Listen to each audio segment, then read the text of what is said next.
Freshly made hopya pang merienda, tara mangan sa Hopya di Pamilya sa Burnham Park.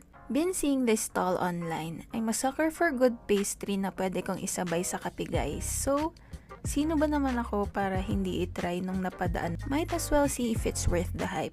Yung stall nila nasa hilera sa right side before yung main entrance ng Rose Garden. 15 pesos each hopya, any flavor na yun, and they have like 9 flavors to choose from.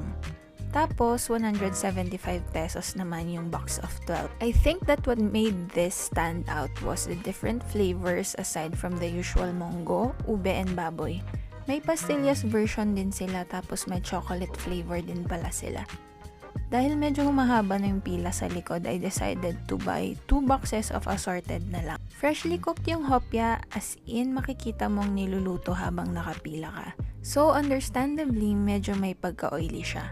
Flavor-wise, I like it. Generous yung feeling sa loob. Personally, hindi ako fan ng mga may pastillas. As a trentahin nga ni. Pero nagustuhan siya ng mga kasama ko sa bahay, especially yung kids. Di ko natikman lahat ng flavor, pero I like the ube and monggo a lot.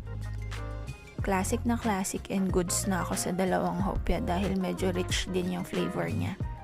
In fact, dahil nagustuhan ng mga tumikim, I had to go back like 2 days after to buy 3 boxes para walang maubusan this time. I think available sila sa Burnham Park until April 30. Yun lang, palike!